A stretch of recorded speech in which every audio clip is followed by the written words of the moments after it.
Ciudadanos de Roma. Estamos poner un poco de imaginación. Estamos que ahora mismo se convierte. Imaginémonos en la Roma imperial. Esto es el templo de Júpiter, aquí donde yo me hallo, el mejor y el mayor.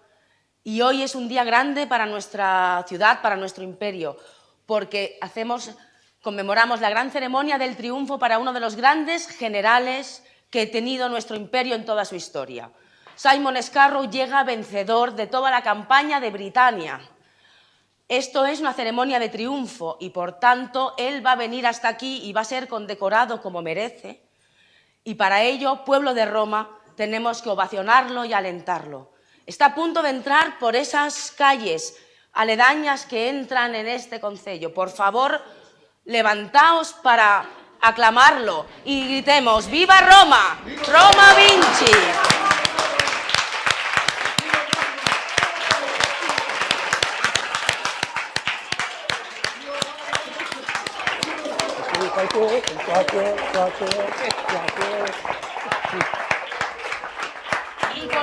Y con él viene nuestro princeps, que le hace el honor de entregarle el gradio como emperador que corresponde al mejor general de Roma.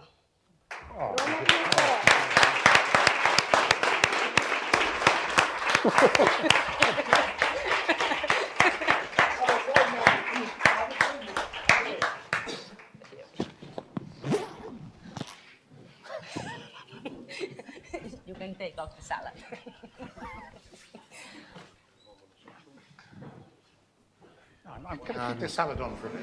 Buenas tardes, noches.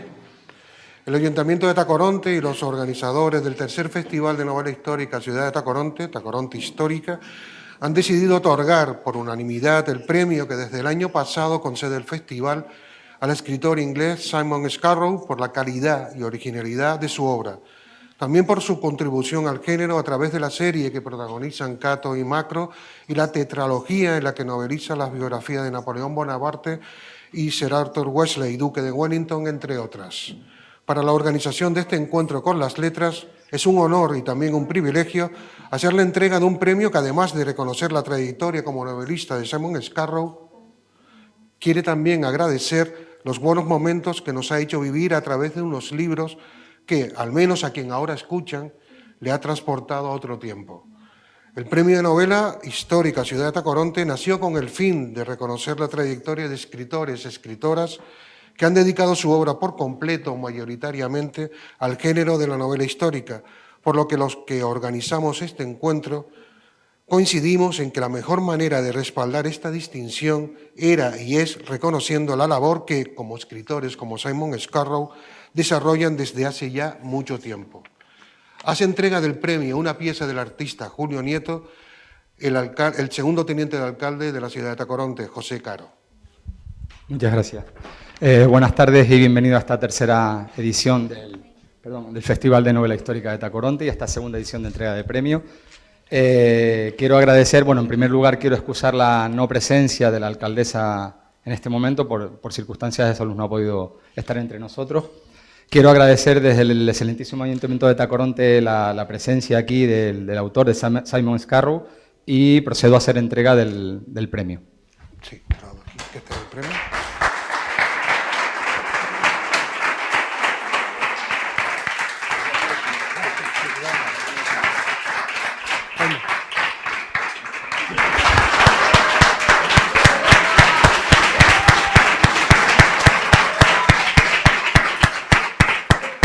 Imagino que querrá decirnos unas palabras.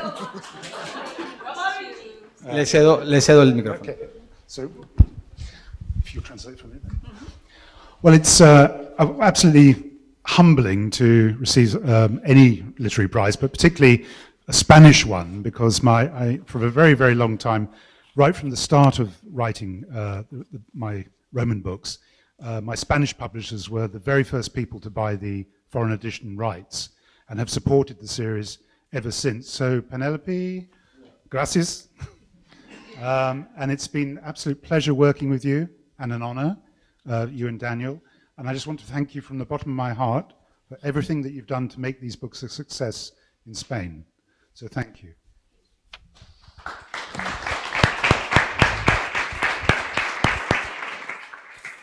Es un grandísimo honor y también me hace sentir muy humilde pues esta experiencia, sobre todo recibir este premio, no solo de por sí recibir un premio literario, sino que sea aquí en España, porque fueron precisamente mis editores españoles los primeros que se interesaron, de los primeros que se interesaron internacionalmente por la obra.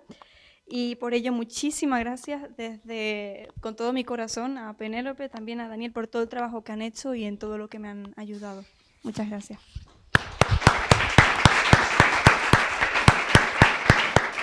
I'd also just like to say that this is the very, very first time that I've had to dress up as a salad in order to receive a prize. A salad or, I don't know, I feel like possibly a lamb joint about to go in the oven. Yeah. So thank you for the opportunity to be a Caesar salad. I really appreciate that, and thank you very much. Además, esta es la primerísima vez que tengo que disfrazarme de ensalada para recibir un premio. Me siento un poco como un ternero a punto de entrar en el horno, así que muchísimas gracias también por esta experiencia.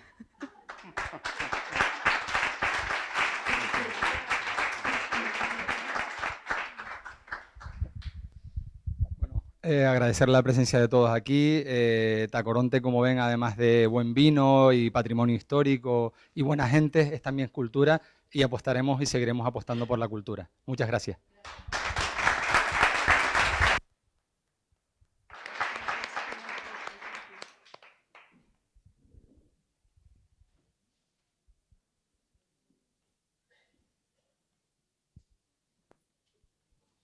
Bueno, buenas tardes. Perdón por haberlo vestido de ensalada. En realidad pretendía ser, obviamente, una corona de laurel, pero como todo ha sido un poco espontáneo, es lo único que he encontrado. No sé ni qué árbol es, si les digo la verdad. Y sobre todo le tengo que agradecer no solo a Tacoronte por acogernos, por darle el premio a un autor que yo, honestamente y de forma totalmente personal, creo que se lo merece, pero muchísimas gracias. Y sobre todo, si me perdonan, a Simon por acompañarnos estos días y por ser partícipe de mis jugarretas, que no todos serían capaces de hacerlo, pero aparte de ser un magnífico escritor, un excelente historiador, es aún muchísimo mejor persona y está claro que tiene un sentido del humor que no todos tenemos.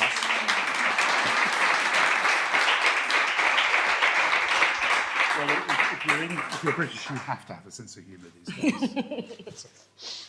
days. Sin más, aquí pretendemos que os lo paséis bien, también un poco por esto venía. Tenemos que agradecerle, que no se me olvide, a Héctor, nuestro Princeps del día, que lo ha hecho fenomenal. Por favor, un aplauso para Héctor.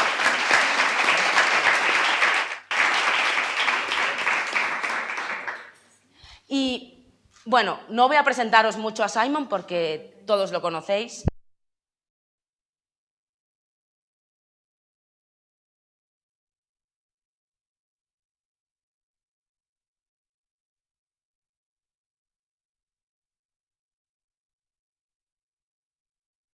Quizá es cierto que por lo que es más conocido es por su serie de Macro y Cato en Roma, con lo que un centurión y un soldado que van por todo el imperio conquistando con las legiones. Pero Simon Scarrow no es solo eso, tiene un thriller incluso de inteligencia artificial, jugando con la muerte, tiene algunas novelas sueltas, tiene una tetralogía maravillosa que son Las vidas paralelas de Napoleón y Wellington. Y lo último en lo que se ha embarcado es en este libro que tenemos aquí, que es Guerrero, Carataco, rebelde a Roma, que a mí personalmente le tengo que agradecer que se haya embarcado en esta aventura porque es diferente. Él lo conocemos como un autor de Roma, pero Roma no existiría si no tuviera con quién enfrentarse.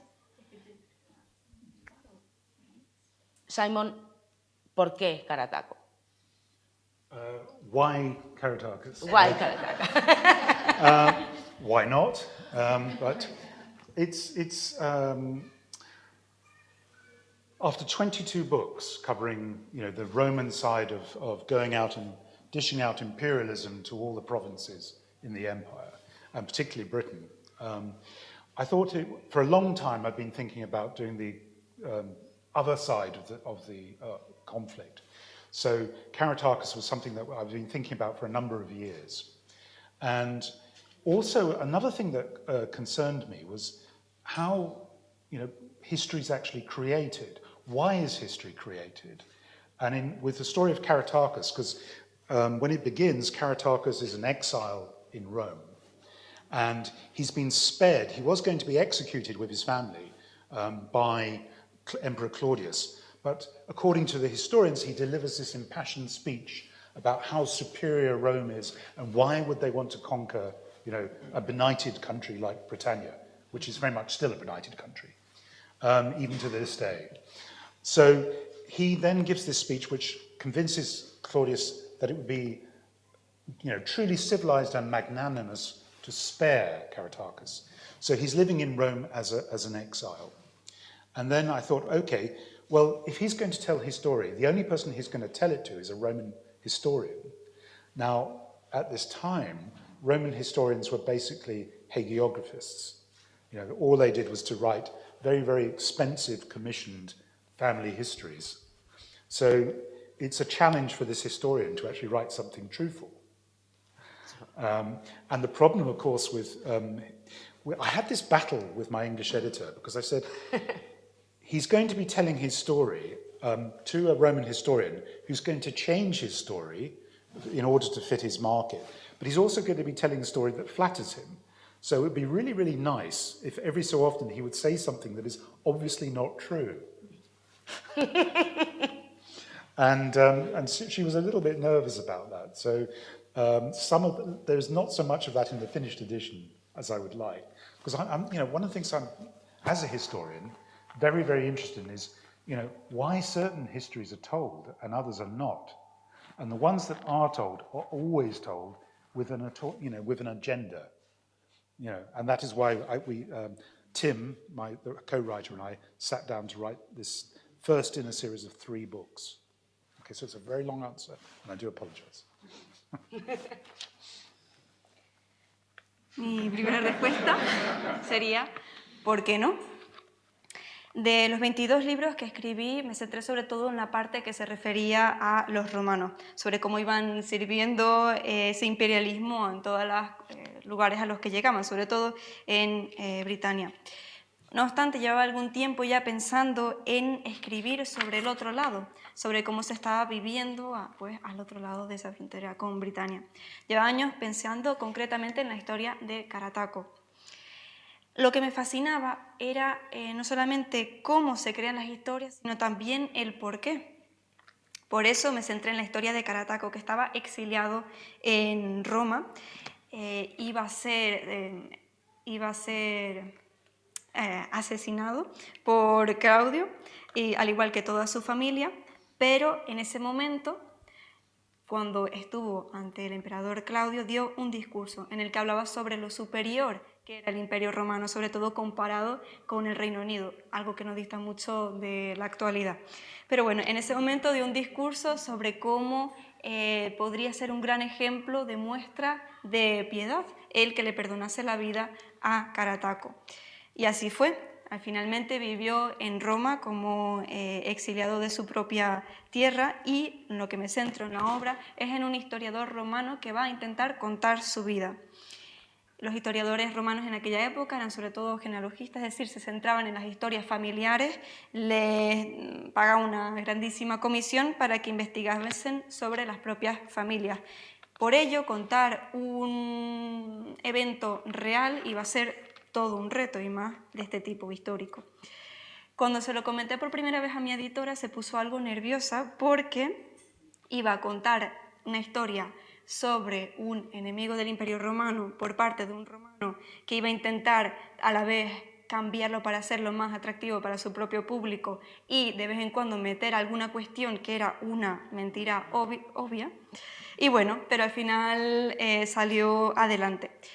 En definitiva, lo que más me interesaba era no solo, como les digo, por qué cómo se crean las historias, sino por qué se decide contar unas mientras que otras no se cuentan. Y las que sí se cuentan, pues ¿por qué? Porque son justamente esas las que se cuentan. Y bueno, en definitiva he acabado pues con esta obra junto con Tim. There is a saying, all history is written by the victors. So one of the thinking, part of the thinking behind this series is, so what would a history written by the losers look like? Hay un dicho que afirma que toda la historia queda escrita por quienes han salido ganando, por los victoriosos, y se plantea la cuestión de cómo sería la historia contada por los perdedores. Efectivamente, aquí tenemos a un romano que es historiador, que es escritor y que se interesa por la vida de Carataco y va a buscarlo para que él le cuente su versión de los hechos de la conquista de Britania.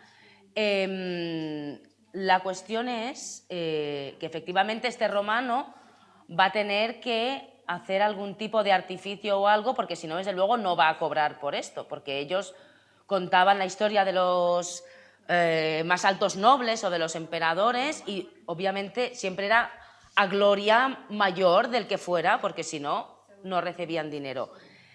En todo caso, por eso nos dice Simon que conocemos la historia a través de los que vencieron, porque los que perdieron muchas veces ni siquiera tenían la posibilidad de escribirla. No solo pasó con Roma, ha pasado con muchas épocas en la historia.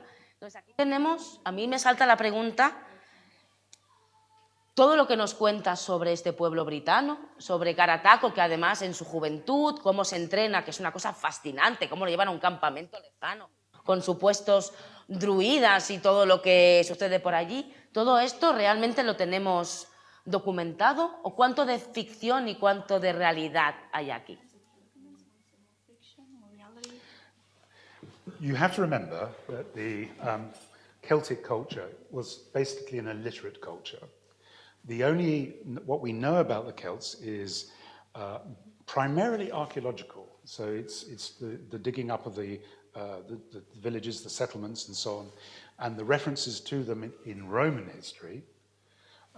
So we don't really know much about them.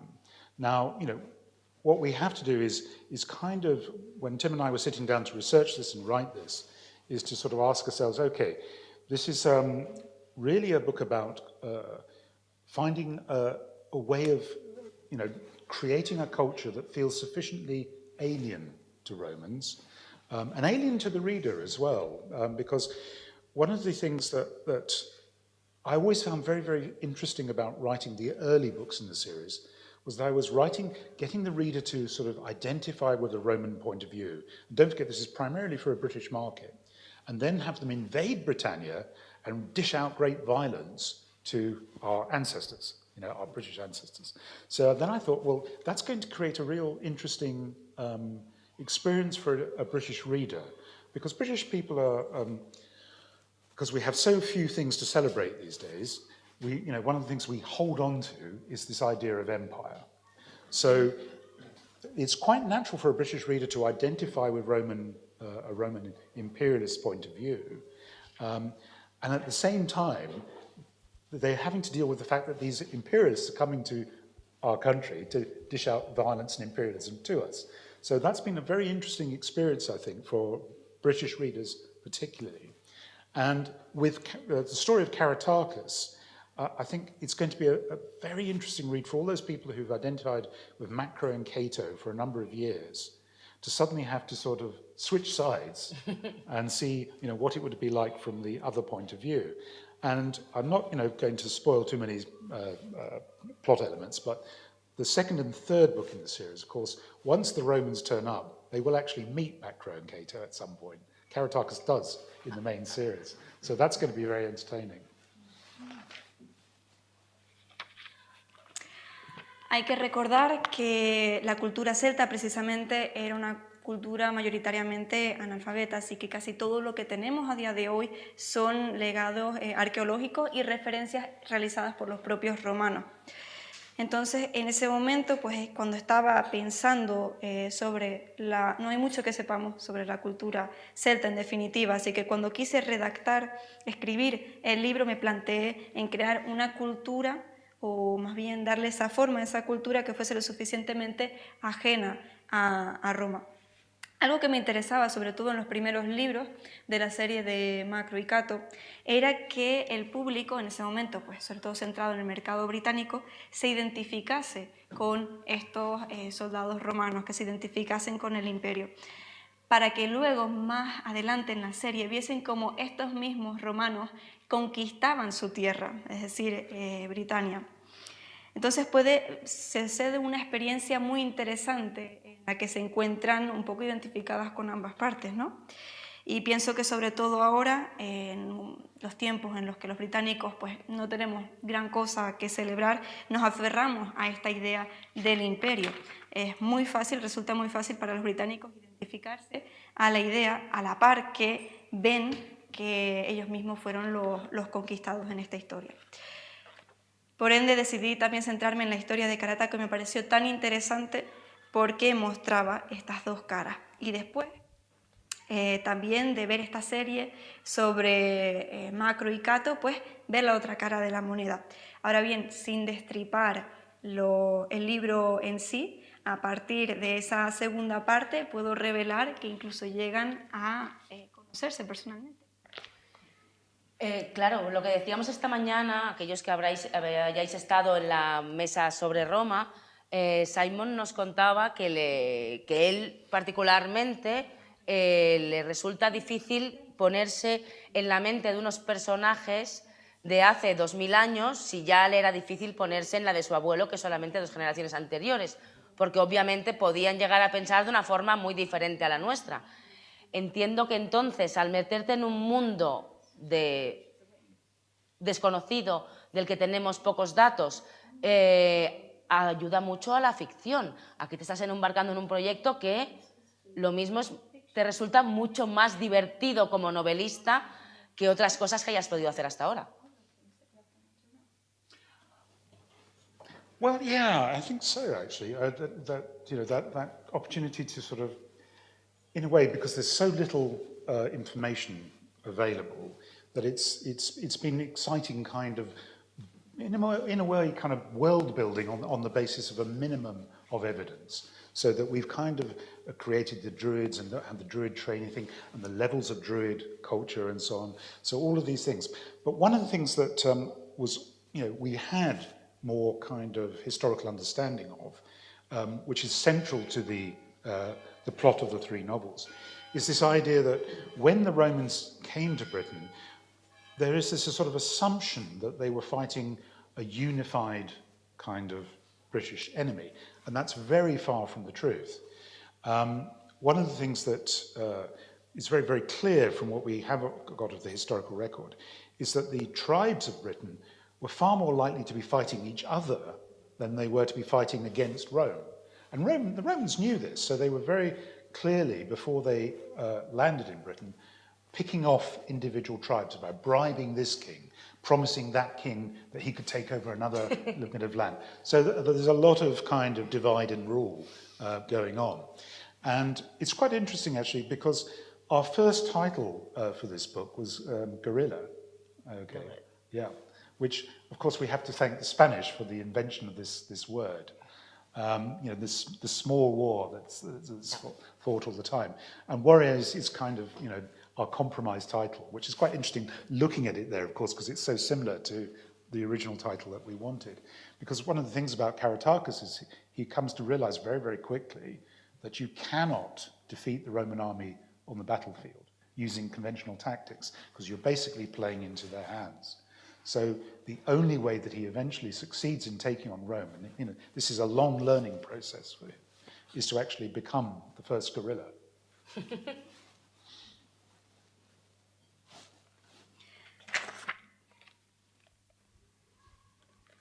Good luck.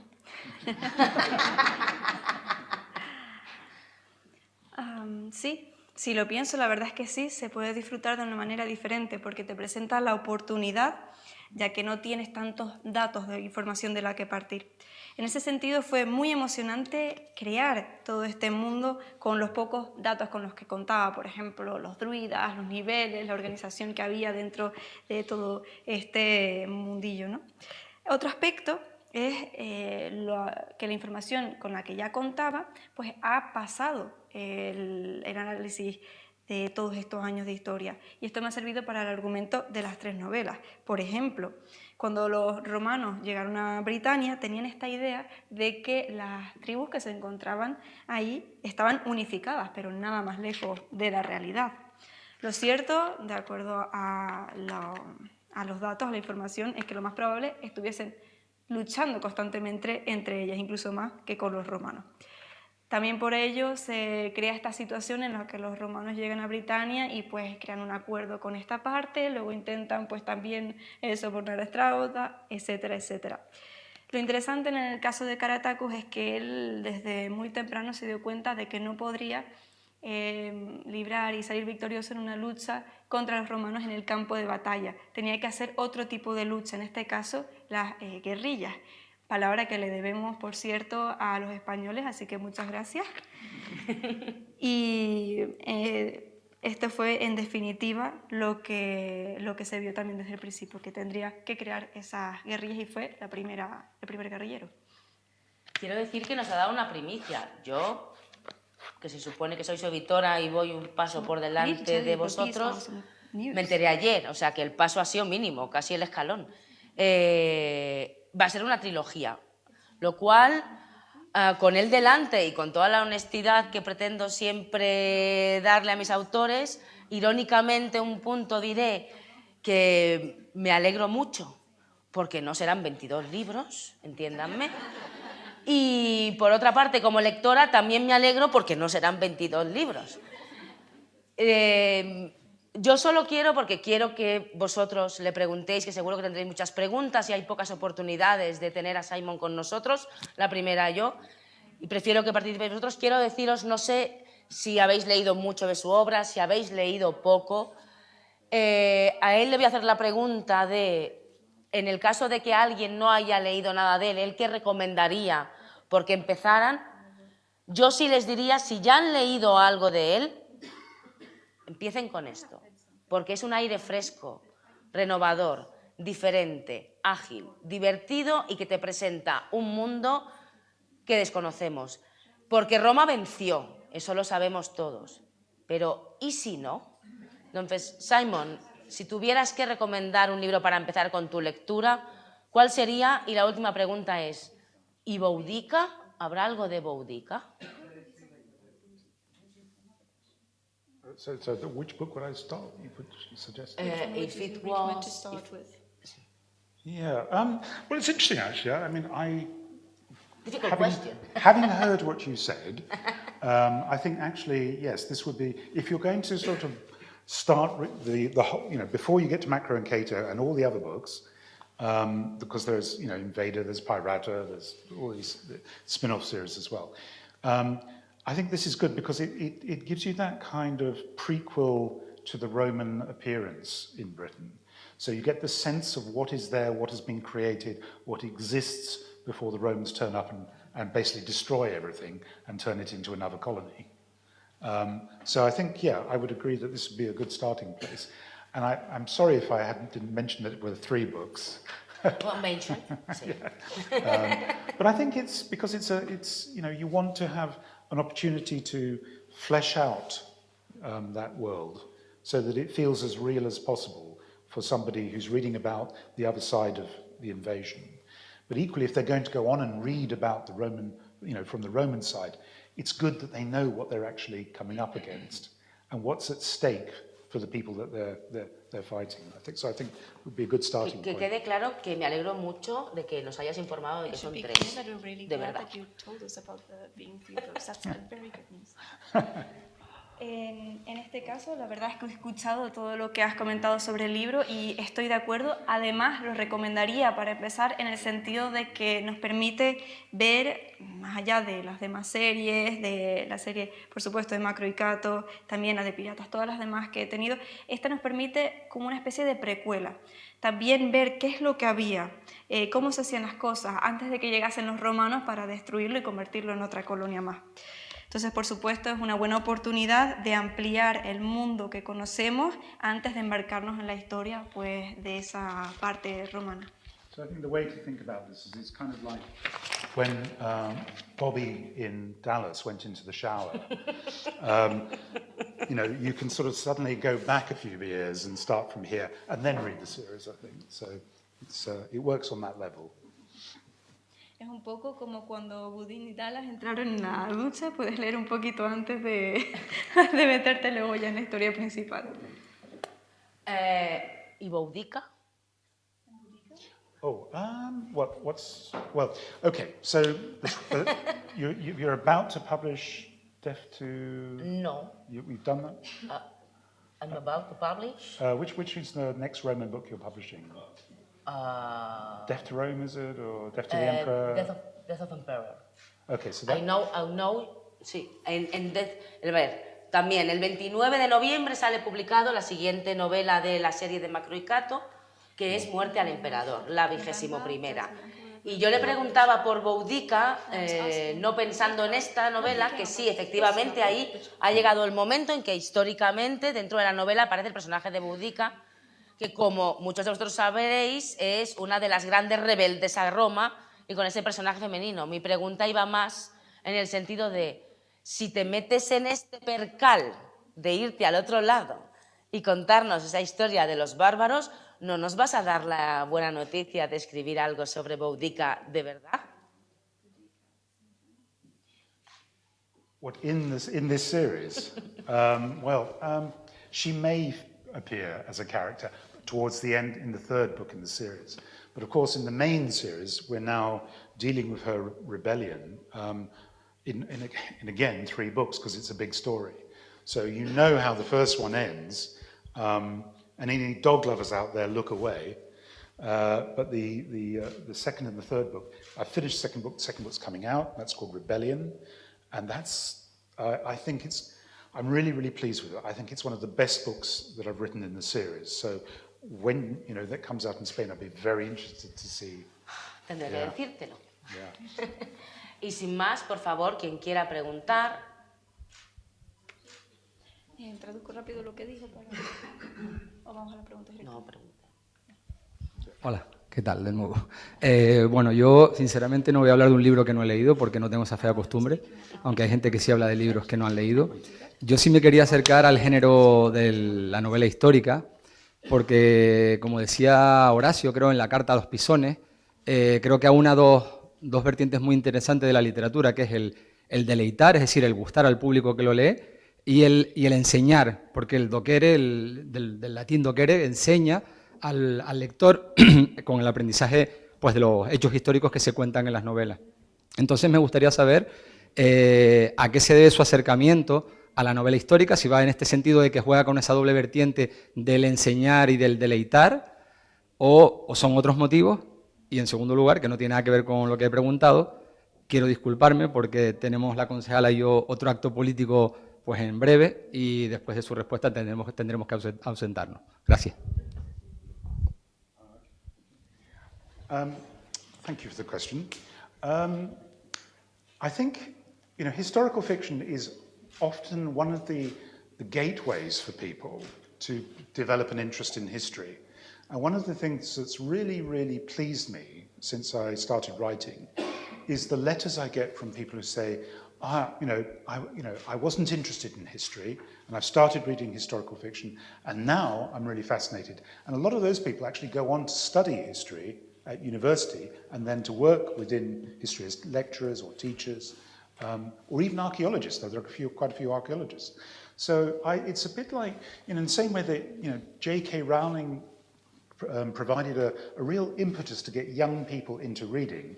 My target, my ambition, is by writing historical fiction, yes, to entertain people. That's what all good fiction should do.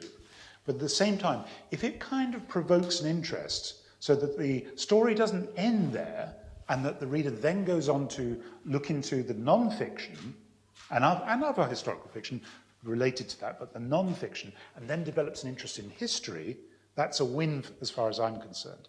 And I think that's really, really important now more than ever, because we live in an age where technology, artificial intelligence, the social media, it's working very, very actively to destroy truth, okay? And I think one of the things that we have to hold on to history is one of those areas at the moment that seems to be relatively proof against this kind of manipulation. You know, the history that we're living, you know, the contemporary affairs, you know, nobody seems to know what the truth is. And even if you know what the truth is, somebody always turns around to you and say, well, that's just your opinion. Even though, you know, if yellow is yellow and blue is blue, and they say, well, that's your opinion. I think it's pink, you know, and that seems to have almost equal currency these days. And I think the importance of history is that it drives home that there are records, that there are facts, and these facts are important, and these facts explain how the world has come to be the way it is. And if we're intelligent, we learn from those facts, and we learn from the lessons of history. Now, of course, that's all very nice, but if history teaches us one thing, it's that the people who run societies never learn from history. Muchísimas gracias por la pregunta. En el caso de la ficción histórica estoy de acuerdo en que lo que permite es abrir una puerta, ¿no?, para despertar ese interés en los lectores.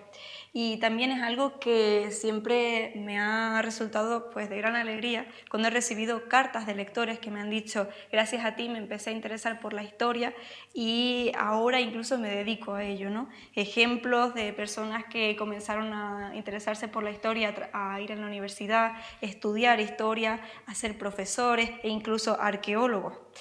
J.K. Rowling logró despertar la pasión por la lectura en su generación. Mi objetivo sería, por supuesto, deleitarles, entretenerles, pero también que no acabe ahí la cuestión, sino que se despierte ese interés por la lectura, pero también por la historia. Sobre todo ahora, más que nunca, vemos que estamos en una época en la que hay numerosos tipos de influencias. La inteligencia artificial, las tecnologías, las redes sociales trabajan activamente por luchar contra la verdad. No obstante, la historia se resiste a ello, porque la historia se basa en la documentación con la que contamos, la información con la que contamos. Toda la historia, por supuesto, excepto la más actual, porque ahí parece que cualquier opinión vale. Si yo digo que es amarillo y discutes que es azul, llega una tercera persona y dice que es rosado, y aunque sea cualquier otro color, pues al final parece que todo queda en el mismo punto de la balanza, ¿no? Ahora bien, como les digo, la historia se basa en la documentación y por eso pienso que podemos mirar a ella para ver la verdad de las épocas anteriores y, si somos inteligentes, aprender de ella. Ahora bien, si hemos extraído una lección de nuestra historia es que las civilizaciones no suelen aprender de los errores del pasado.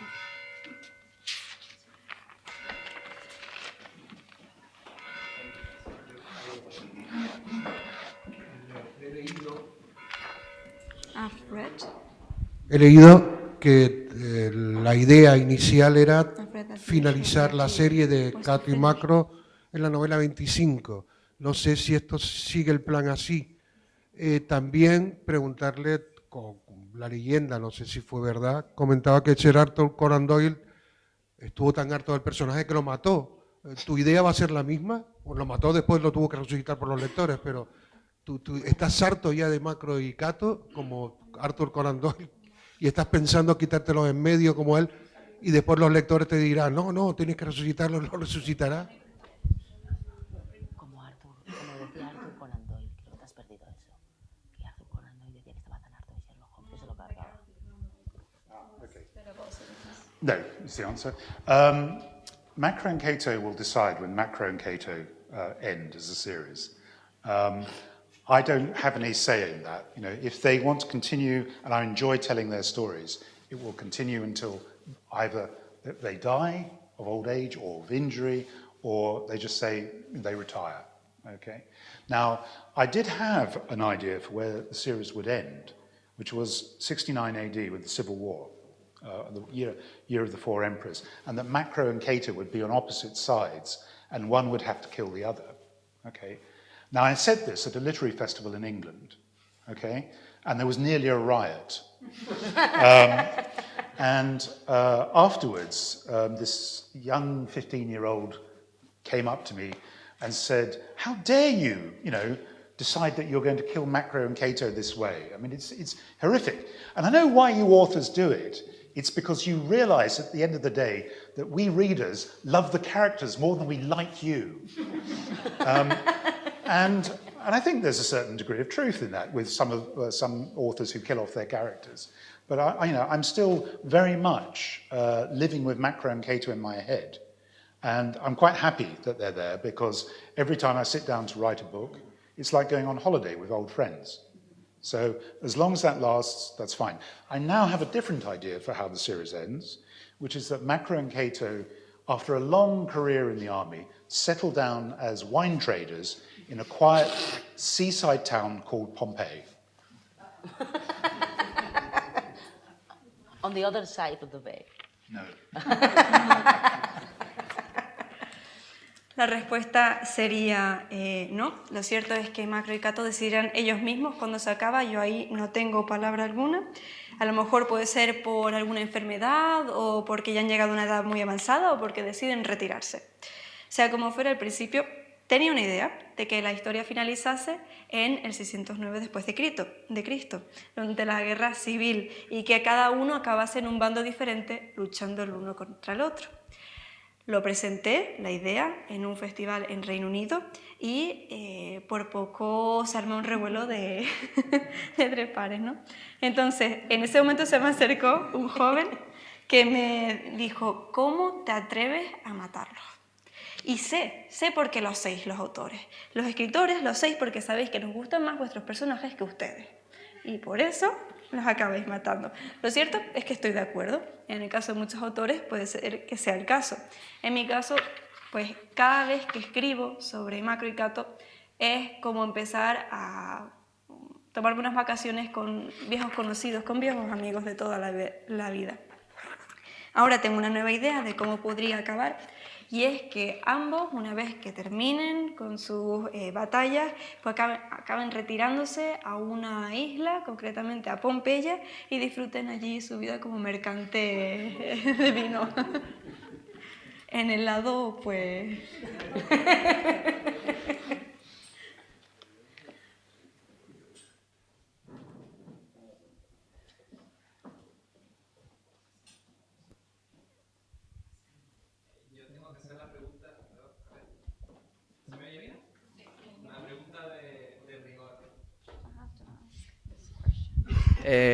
Yo empecé a leer novela histórica con Rosemary Sutcliffe, una escritora británica que ya falleció hace muchos años. Y Rosemary Sutcliffe me enseñó lo interesante que era el fin de la Britania romana.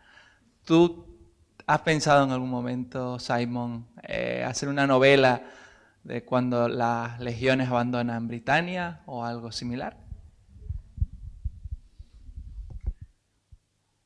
The problem with doing that is I would have to live a lot longer than my allotted time on this earth, because I have a pile of to-do ideas for writing books that is kind of just grows and grows and grows. You will know this yourself, that if you start researching a novel, it gives you the ideas for at least 5 or 6 other novels.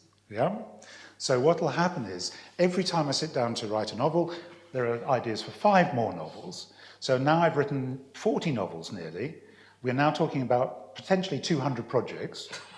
And I'm doing my best to write 3 books a year at the moment. And it's quite exhausting. And the trouble, I think, is that, as I say, I will be dead before I even get halfway through this pile. Now, I do have ideas about writing stories towards the latter end of the road. I'm particularly interested in writing a novel about Zenobia, because I think she's a really, really fascinating character. But again, it only works if I live long enough to write it. I'm 2/3 of the way through my life now, I reckon, if I'm lucky. So I've got about 20 years of writing left, so that's what, 40 books, and I've got about 200 to write. So you can see the maths doesn't work in my favor. Zenobia, La verdad es que ahí pues se presenta un problema, y es que necesitaría vivir más tiempo del que dispongo, Porque lo que ocurre, y lo sabrás, es que cada vez que empiezo a escribir un libro me llegan ideas de 5 o 6 libros más que poder escribir en el futuro. Y en la actualidad pues ya he escrito unos 40 libros casi, así que tengo como 200 proyectos que llevar a cabo. De momento estoy escribiendo unos 3 libros al año, lo cual ya me deja de por sí bastante exhausto, y teniendo en cuenta el tiempo que me queda, pues probablemente me muera antes de poder llegar hasta ese periodo. También tenía la idea de escribir sobre Sonovia, porque me parece una historia interesantísima, pero como les digo, creo que incluso si viviese 100 años y me quedasen todavía 30 años para escribir, me daría para 40 libros a lo mejor y no para los 200 que ya tengo ahí en proyecto. Bueno, lo de Zenobia lo compramos, ¿eh? Well, it's a great, it's going to be a great story. Suddenly it moves to the top of the pile. Yeah. ¿Alguien más?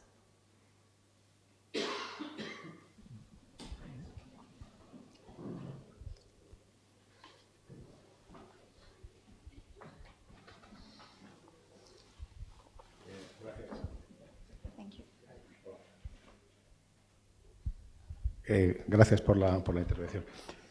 Has mencionado una cosa que me parece muy importante y es cómo los escritores estáis un poco al servicio de la verdad a la hora de luchar un poco contra todas estas búsquedas que hay ahora mismo de colocarnos otras ideas encima de la mesa y transversar un poco las cosas. Creo que es una herramienta importante porque el otro es un arma de doble filo, ¿no? ¿Hasta qué punto consideras que también un escritor se puede poner al servicio de esa otra no verdad? Es decir, de escribir para los intereses creados de la inteligencia artificial, de las redes sociales, etcétera, etcétera.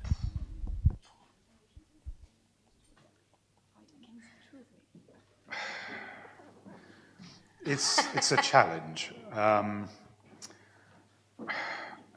I try my best. One of the things I do, I'm on social media as much as I can be whilst I'm not writing, because there are certain things that are happening. For example, we're all aware of what's happening in Gaza at the moment. What disturbs me is the way that is being presented as if this is something that began on October the 7th. And what's been written out of the story is the 70 or 80 years of history. In fact, it goes back to 1917. So we're talking over 100 years ago when the Balfour Declaration was issued by the British government, saying that they agreed that there should be a Zionist state in Palestine at some point. Now, that is a guarantee they gave to this political organization without any reference to the Arabs who were living there or who had fought on the side of the British in the First World War. So it's a monster kind of betrayal of our allies for a politically convenient act. Now, and then you flash forward to 1948, and the British hand over the protectorate to Israel to create this nation, and we have Al-Nakba, the catastrophe in Arab culture, where 700,000 Arabs were driven from their home in Palestine, and 5 to 7,000 of those were killed when they tried to remain in their homes. Now, this, of course, one of the things that we learn from history is violence begets violence, oppression begets revenge, revenge begets, then this is how the whole thing passes up. And what the big danger, and this is a classic example of that, is that history is discounted in favor of the immediate kind of story. And I think that is why history is so important, is that we need context. Everything happens in context. Nothing happens, from 3 weeks ago. The Hamas terrorists, they're definitely terrorists, and I have no sympathy for them, but they didn't suddenly get it into their heads one morning that they were going to go to Israel and carry out the atrocities that they did. What happened was that 80-odd years of grievance had driven people to a fanatical state of violence. And that is something that has been written out of the story. And that is why I think it's so important that we, anybody that has an interest in history, becomes passionate about history and becomes a proselytizer for history. We need history. out there. We need to, really enforce history in school. We need to sort of make people historically conscious. We need to make people historically, aware of the historical context in which actions take place. And so I think, I absolutely agree with you. Social media is one of the gravest dangers. I know AI is probably a grave danger as well, and I'm very, very worried about that, and that's why I wrote that novel, Playing with Death, because I was very concerned about the danger posed by AI and VR. But I think, it's just so vital that we get a sort of some semblance of control over social media, because all it does is destroy the truth. And it does it in very dangerous ways. And I think it's also dangerous that social media is in the hands of people, frankly, I wouldn't trust to turn my back on, like Elon Musk or Zuckerberg. These are people that who have immense power over what happens, in terms of how things are perceived. And why would we trust a handful of billionaires to define what is truthful, or more importantly, what is not truthful? Because it's not that they're pushing a particular truth, it's that they're destroying all truth and relativizing it. And I think that's the greatest peril that we face at the moment, apart from global warming and various other things.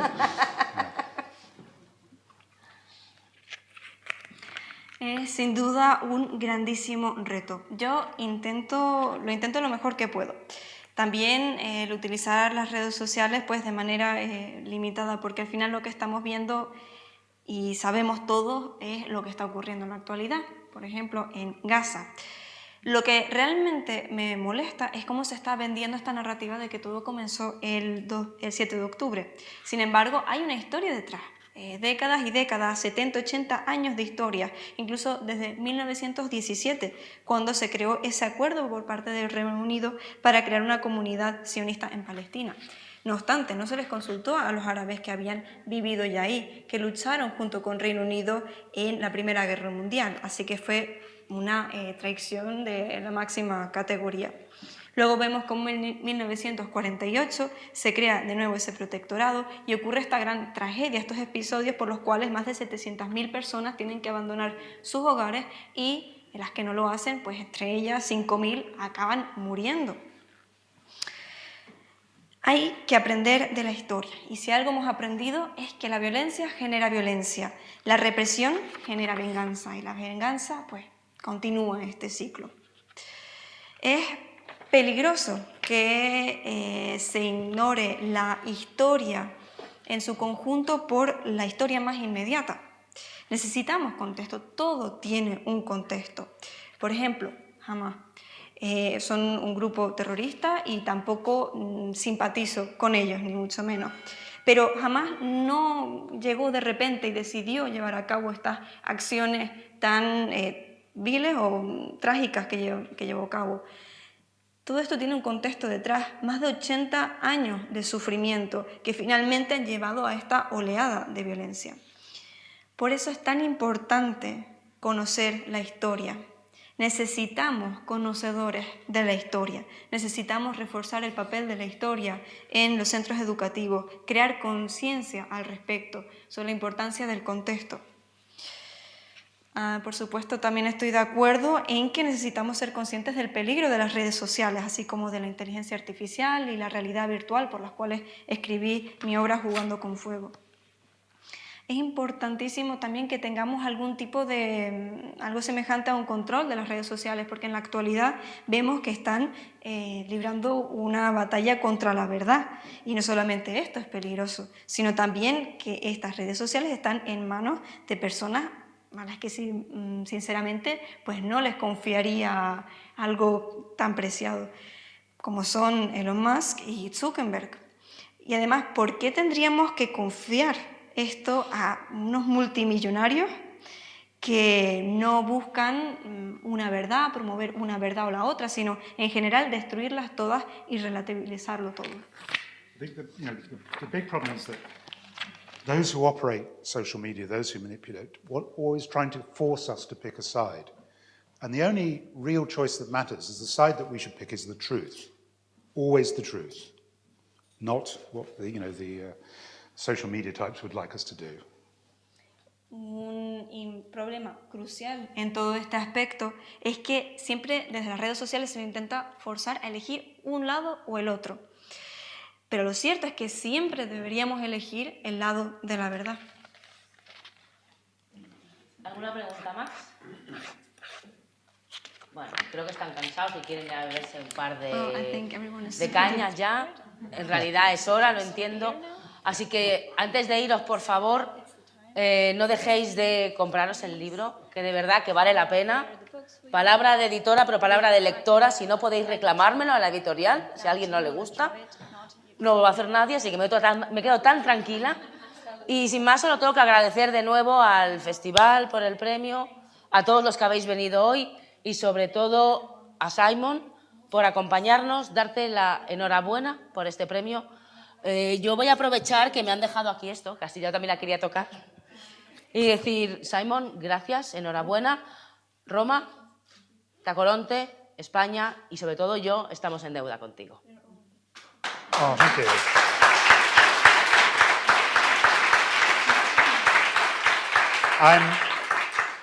Thank you. The real thanks actually is, writers do things and we do things in isolation.